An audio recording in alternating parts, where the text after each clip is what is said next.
Vous regardez le troisième épisode de la série Pushing. Nous sommes entre Orléans et Chartres, à Guyville, sur le terrain de Loïc Léance. Au programme aujourd'hui du supercross, du motocross. Je vous laisse découvrir la piste en images avant de retrouver Loïc Léance et Jordi Tixier pour une petite interview.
Me voici avec le Loïc Léance, le fameux Loïc Léance.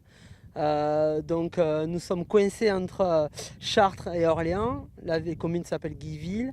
Tu es natif d'ici? Bonjour à tous. Moi j'habite pas très loin. Ce circuit-là en fait depuis 20 ans m'appartient. Ce fut mon circuit d'entraînement et donc on a fait quelques modifications. On peut rappeler un petit peu ton parcours professionnel au niveau de la moto. Tu as roulé un GP, tu as fini ta carrière avec une belle note en finissant 3e du championnat de France Élite. On peut revenir un petit peu là-dessus? Comme tout pilote, je pense qu'étant championnat du monde, j'ai commencé assez tôt, à 6 ans. Et puis après, sport-études, championnat de France, cadet, junior, l'Europe 125. Je suis arrivé en mondial MX2. Donc je vois que tu es quand même à la tête d'un beau complexe. Tu peux nous le décrire? Il y a 2 ans, quand j'ai arrêté, j'ai décidé de développer ce circuit. Et donc on a tout simplement rasé les pistes pour faire quelque chose de totalement nouveau. Et on est parti, je me souviens, donc les travaux ont été faits en novembre dernier. Nous avons choisi de faire la vidéo quelques temps après pour te laisser un peu de temps pour mettre les clôtures en place, tout ça, puisque c'est beaucoup de main-d'œuvre. Tu peux nous dire combien de licenciés tu as, combien de bénévoles? J'ai beaucoup de chance. J'ai vraiment une équipe jeune, dynamique. Tout le monde met la main à la pâte. Je sais que ça peut être rare dans certains clubs, mais moi je peux vraiment pas me plaindre et je les remercie vraiment parce que sans eux c'est impossible. Mes parents forcément, et puis moi j'y passe beaucoup de temps ici, mais c'est vraiment un plaisir parce que je veux proposer quelque chose d'intéressant pour beaucoup de pilotes. Tu as monté aussi donc 200% stage. C'est ici que tu entraînes tes pilotes principalement? Donc comme je disais, l'idée c'était vraiment de faire un complexe où des bons pilotes qui peuvent venir rouler souvent, voilà, comme Jordi Tixier qui vient assez souvent ici, et moi faire des stages à côté. Donc c'était important de mettre beaucoup de difficultés différentes sur le circuit pour pouvoir travailler beaucoup de choses différentes. Et donc c'est pour ça que voilà, 200% stage évolue avec le circuit. D'accord. Tu peux nous parler de ton terrain de motocross, le type d'obstacles qu'on rencontre, tout ça? Donc comme vous pouvez le voir, on est en Beauce. Donc le dénivelé, on oublie. En Beauce, il n'y a pas de Beauce. Il n'y a pas de montée, il n'y a pas de descente. On est vraiment sur du circuit moderne avec voilà, des vagues, avec un dôme à scrub. Puis on a essayé de faire des dévers, vu qu'on n'a pas beaucoup de descente. On a fait des dévers voilà, artificiels. Et le terrain de supercross, 9 lignes, qu'est-ce que tu peux nous dire dessus? Ouais, alors la piste de SX, c'était quelque chose qui me tenait à cœur parce que c'est une discipline difficile, dangereuse. Quand on n'est pas entraîné, il y a beaucoup de courses, mais il n'y a pas de circuit pour s'entraîner qui ressemble à ce qu'on retrouve en course. Et ça me dérangeait. Ça me dérangeait quand moi je roulais. Et voilà, je voulais vraiment pallier à ça. Donc on a fait une piste ensemble voilà, qui est vraiment grande.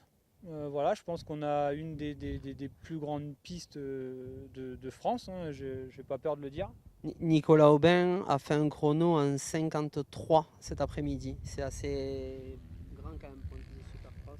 Ouais, 53 secondes, voilà, Nicolas Aubin aujourd'hui, donc c'est bien.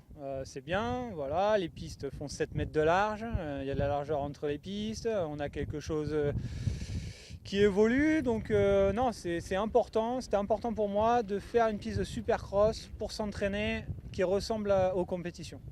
Un dernier petit mot sur les travaux. Comment ça s'est passé? Comment tu peux nous en parler un petit peu? Bah, plus le projet est gros, plus les travaux durent longtemps et voilà, plus les choses sont grandes. Après, les idées, ça manque pas. Les mettre en place, c'est toujours différent. Donc voilà, on a passé presque un mois ici à faire les travaux à 5 engins, 10 personnes, 7 jours sur 7. Donc oui, c'est beaucoup de travaux. Maintenant, le résultat en vaut la peine. C'est pas parfait, mais c'est jamais parfait, une piste de motocross. Donc voilà, on continue d'évoluer. Il y aura beaucoup d'évolutions dans les mois à venir et encore plus dans les années proches. Donc voilà, on est en pleine évolution et on n'est pas prêt d'arrêter. Moi, je tiens à te remercier, Loïc, pour ton accueil. J'étais très content de travailler pour toi. J'aime bien les choses quand... On ne le dirait pas, mais j'aime bien les choses quand elles sont carrées. Avec toi, tout s'est bien passé. On a un beau résultat. Les pilotes, j'ai reçu pas mal d'éloges sur la piste, sur le travail. Et puis voilà. Et je te dis à très bientôt pour les prochaines aventures. Merci.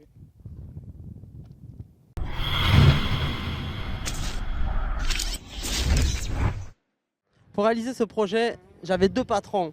Loïc Léon, qu'on a écouté donc, il y a un instant, et Jordi Tixier.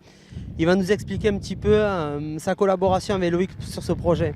Alors déjà pour commencer, avant de faire appel à Loïc, on avait commencé, je roulais déjà ici souvent, c'est vrai que c'est le terrain le plus proche de chez moi, on a de moins en moins de terrain. Souvent le mercredi j'étais ici et voilà, on voulait vraiment essayer de faire une piste, une grosse piste de motocross et une belle piste de supercross pour l'hiver.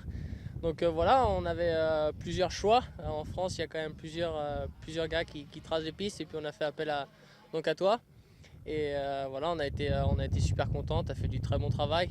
Les pistes qu'on voulait, c'était voilà, des terrains typés comme en Grand Prix, donc assez défoncés, avec beaucoup de sauts rapides, mais aussi vachement techniques. Et dans cette piste, on a réussi à retrouver à peu près tout ce que j'avais besoin. Super heureux et on va dire, d'être associé avec toi et Loïc. Je crois savoir que cette piste de supercross était quand même suite à une probable signature aux États-Unis. C'est ce que tu recherchais? Exactement, déjà j'avais été approché l'année dernière pour rouler aux US. Je voulais encore refaire une année en MX2. Malheureusement, c'est pas passé comme je le voulais avec une blessure à on va dire 3/4 du championnat. Donc j'ai pas pu montrer on va dire mon réel potentiel je pense cette année. Et puis encore obligé d'approcher, enfin j'étais encore approché cette année pour aller rouler l'année prochaine aux US. Mais voilà, j'en ai décidé autrement, pas de faire une carrière en Europe, mais on va dire que partir aux US, c'est recommencer tout à zéro. Je pense qu'ici en Europe, j'ai quand même un nom maintenant en étant champion du monde MX2, etc. Donc je pense que pour ma part, c'est mieux de rester en motocross en Europe. Mais bon, on va dire que le supercross, c'est une discipline qui me plaît et je pense qu'elle mène aussi beaucoup pour le motocross. Donc voilà, d'avoir une grosse piste, grandeur US, c'est super. Ouais. C'est un grand malade.